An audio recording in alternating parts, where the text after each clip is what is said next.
Hey y'all, how are my fellow nerds? I have missed you guys so much. I mean, it's been so long since I did a podcast. Okay, maybe not so long, but it's been a while, and it's because I am in the last 2 weeks of my college classes. I have finals this week. Tuesday is my last day of school, so tomorrow is my last day of school, and I've just been catching up on work. I've been focusing on my finals and studying and just all that fun stuff. But just know that every single day has felt wrong. It just hasn't felt right because I didn't do a podcast, and it just seems weird. But today is Monday, the Monday after Mother's Day. I really didn't do much. You know, to me, it's just another day. I'm a full-time single mom, and just, you know, I don't know. It's just another day to me. But if you are a returning listener, thank you so much. You have no idea how much I love you, how much I miss you, how much I wish I could just hug you. If you are a new listener, hello.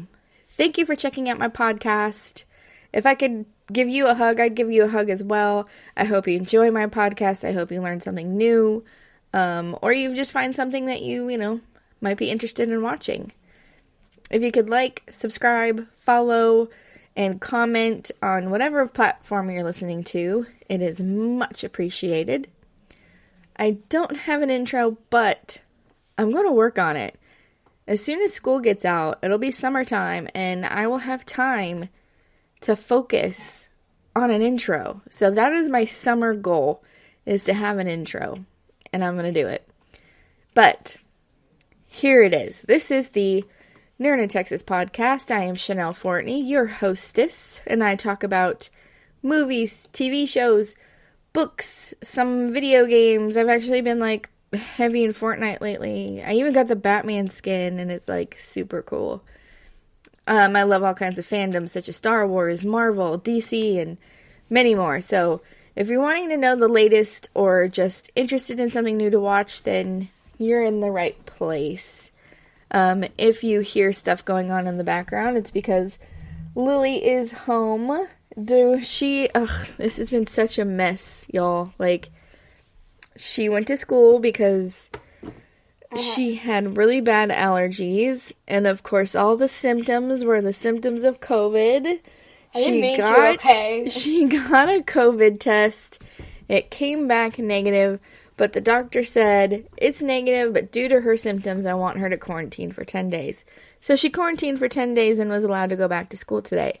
She goes back to school. I'm dropping Bailey off. I get the phone call. Someone tested positive in her classroom, and she has to be quarantined for another 10 days. And it's No, it's not another 10 days. It's for 2 weeks.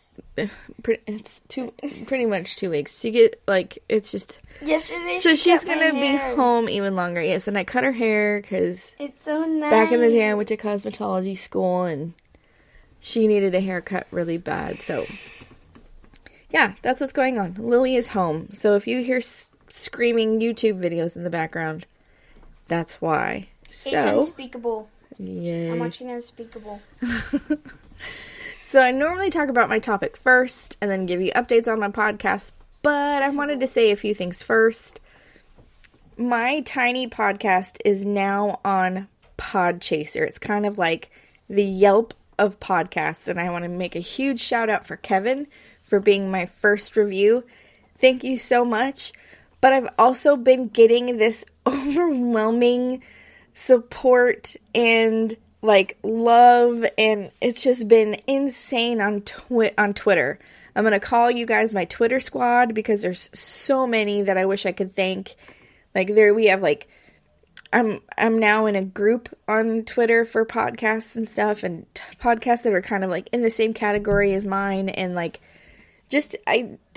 don't even know. They picked me to be a part of this group because they loved my podcast and thought it was awesome. And a lot of them are listening, and they left amazing reviews too. This one guy, just the podcast community is so supportive of other podcasts. There's no competitiveness, which is awesome. It's all love and support. So I want to share my gratitude, my love, and I want my listeners to love and support. One of them is the guy who started it all for me, the Ocho Duro Parlay Hour podcast, and Ryan from the Storytelling Enthusiast. They have been like so helpful, and I'm going to leave links to their their podchaser in my description, so you guys can check those out as well. So head on over there, listen to those guys. They're really cool. They're really awesome. My link to my podchaser is in my links page, so you guys can check that out and leave me a review. Oh my god, this is like crazy. You have no idea. So with all of that, let's get started on my topic. What I'm going to talk about today. I'm going to be talking about the new Wonder Woman movie with no spoilers and giving you the history of how Wonder Woman was created, because the creation of Wonder Woman is actually kind of kinky. What? Kinky? What? So stick around for that, because you're definitely going to be like, oh my gosh, I had no idea about Wonder Woman. Like, I had no idea about the creator of Wonder Woman, and that's just insane. Like, it literally, the story really is insane. And I hope you listen, and I hope you enjoy. So, here we go. The new Wonder Woman 1984. I'm doing no spoilers because I want to encourage you to watch the movie for yourself. And of course, according to IMDb, in 1984, after saving the world in Wonder Woman, the immortal Amazon warrior Princess Diana of Themyscira finds herself trying to stay under the radar, working as an archaeologist at the Smithsonian Museum. With the memory of the brave U.S. pilot, Captain Steve Trevor, etched on her mind, Diana Prince becomes embroiled in a sinister conspiracy of global proportions when a transparent golden yellow citrine gemstone catches the eye of the power-hungry entrepreneur Maxwell Lord. Now, as the dear old friend from the past miraculously enters the picture, and Barbara Minerva, Diana's insecure gemologist colleague, gives in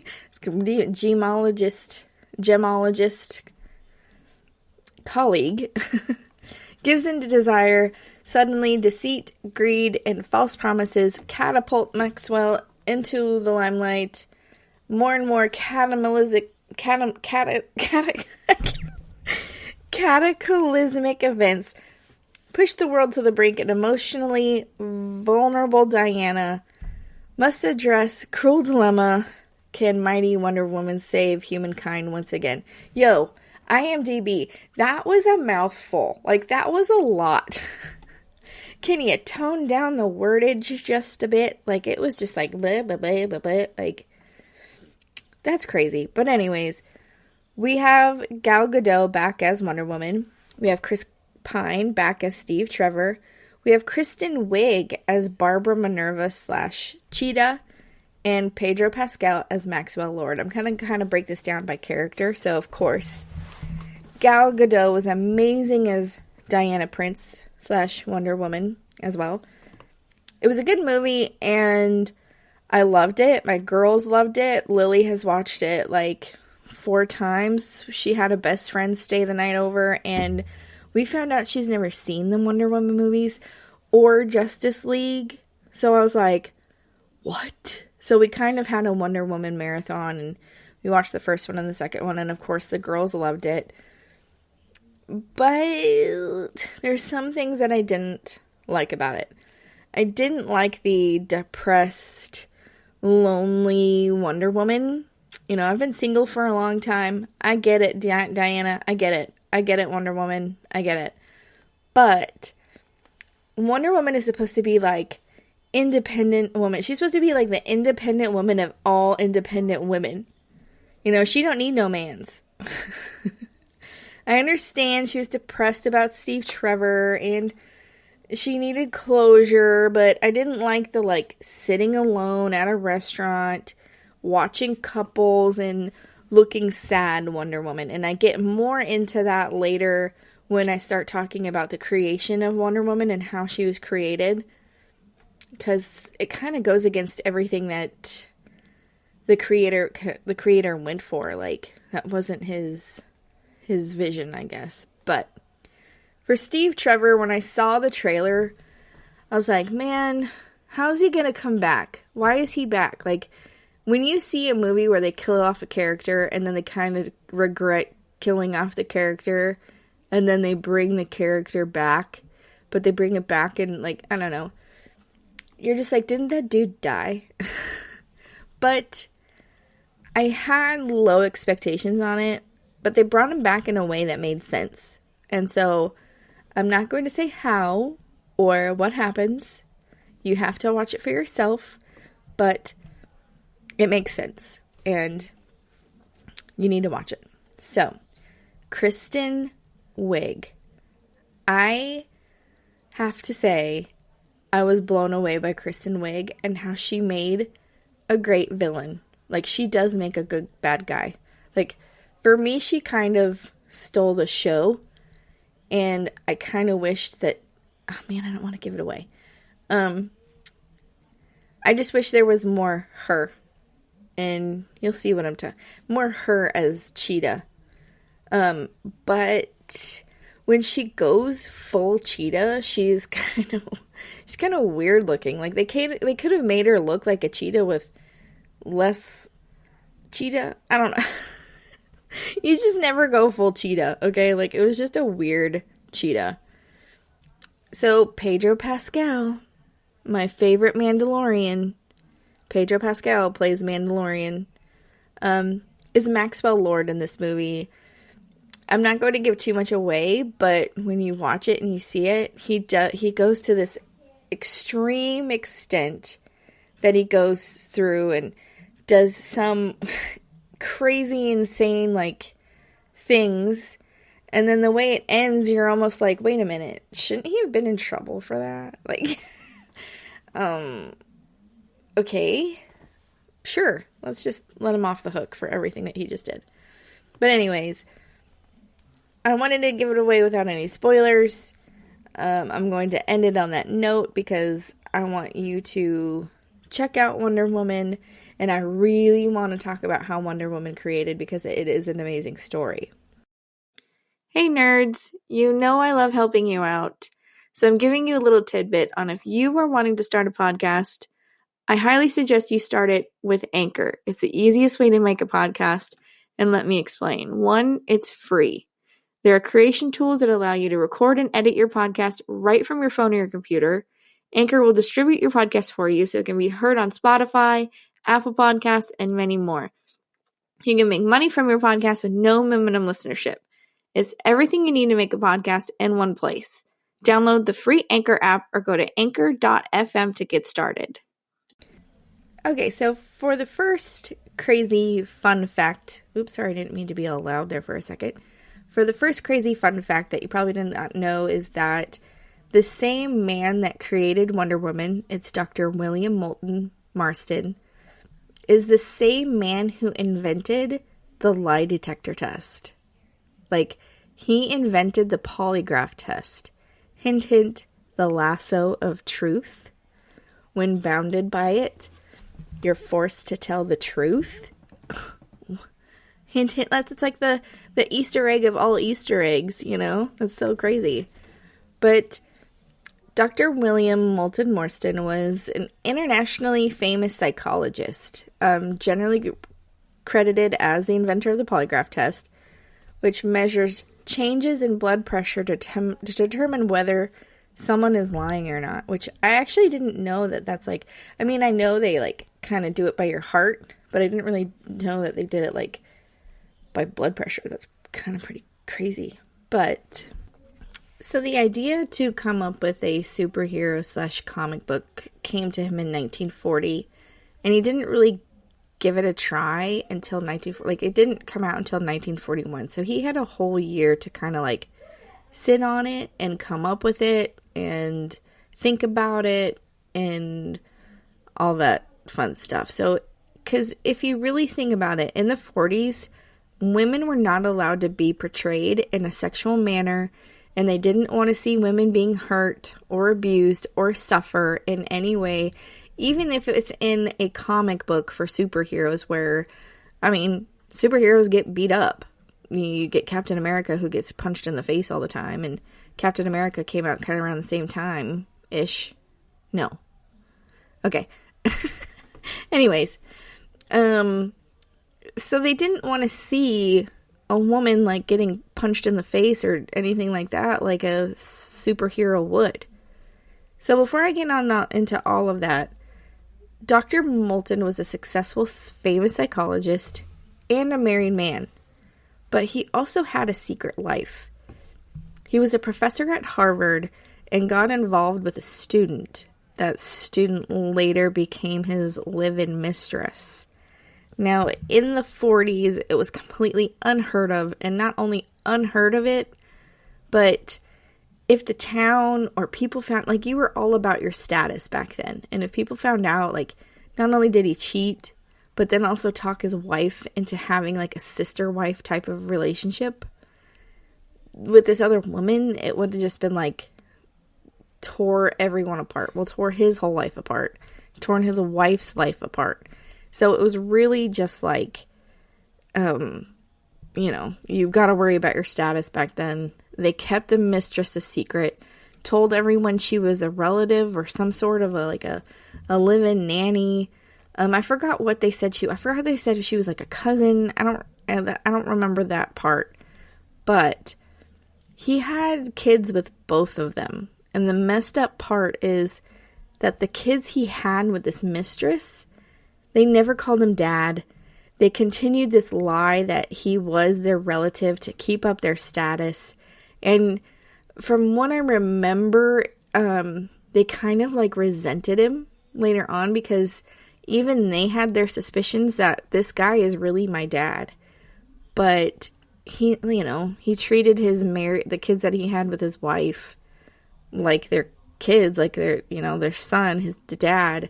And then the kids that he had with the mistress was like literally the redheaded stepchildren. And they just really had to keep up this facade of that she was just a relative living with them. I can't exactly remember how he went from being a psychologist / professor at Harvard to comic book writer. I can't remember if he got fired from Harvard. I want to say that's what happened, but don't quote me on it. But I know there was some financial struggle and a struggle to create a superhero comic.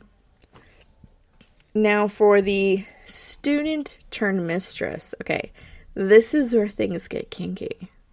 She introduced him to bondage and BDSM.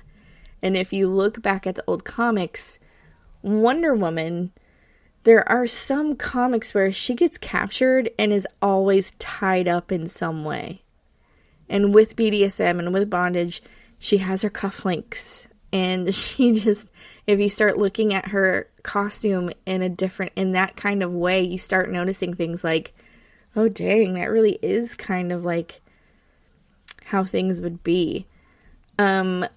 Her lasso of truth not only was the lie detector test that he invented, but if a person was bound by it, hint hint, they used something where you had to be bound by it. You had to be tied up by it. They had to wrap this lasso around you, where you kind of got your hand, you know what I mean. You know what I'm talking about. So she helped him create a superhero, and originally it was supposed to be a man. Him and the mistress didn't think a woman's superhero would sell, or people would look at it the same way that they looked at it.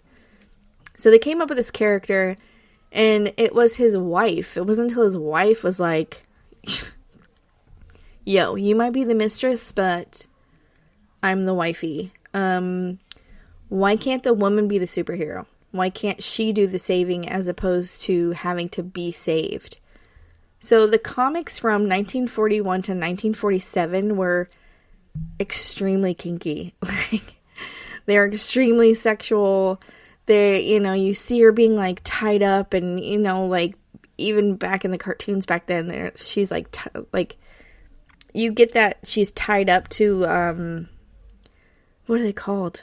Like train tracks? Like, let me give you that example where they're like tied up to train tracks and a train is coming.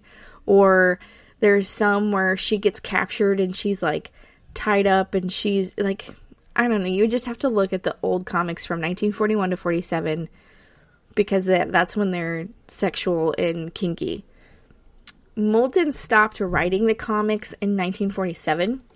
I think it's because, I kind of want to say it's because he got sick. I'm not 100% certain because he actually died at a really young age. But I do know after he stopped writing the comics, they completely changed Wonder Woman. They made her soft. They made her care about fashion as opposed to kicking ass. And it ultimately killed the comic for a little while. I know this is where it kind of, my memory kind of gets a little shady, and I don't exactly remember how they got new writers or what happened to where they kind of like brought it back to the way Moulton had it, but it eventually does happen that way. Moulton was also a feminist. He was an activist for women's rights and did a lot for the women's suffrage movement, including topics such as birth control. In a lot of the comics he created, it was Wonder Woman always breaks the chains. She was always chained up somehow. And he said it was like a metaphor for her breaking the chains of men and breaking the chains of the injustice towards women. And so when I say breaking the chains of men, meaning she doesn't have to be bound by no man. She is, independent woman here. And so that's why I kind of back in the movie when I said like I didn't like that she was very like all depressed and lonely because she doesn't have a boyfriend and this and that. I mean, the creator kind of created her to where but she didn't have to be like that. She didn't want to be like that. She was Miss Independent Woman. And if you think about it, Themyscira is all women. There's no men on the island.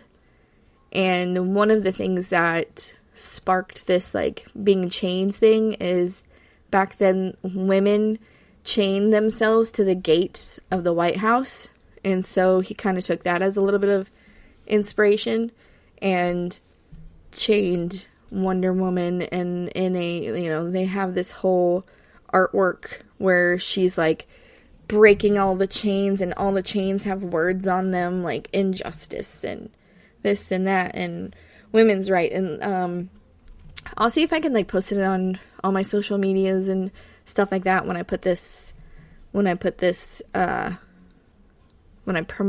and put this podcast out. Sorry, I kind of stuttered there for a second. So that's pretty much all I can remember off the top of my head. I know there's a lot more to the story. I just can't remember it.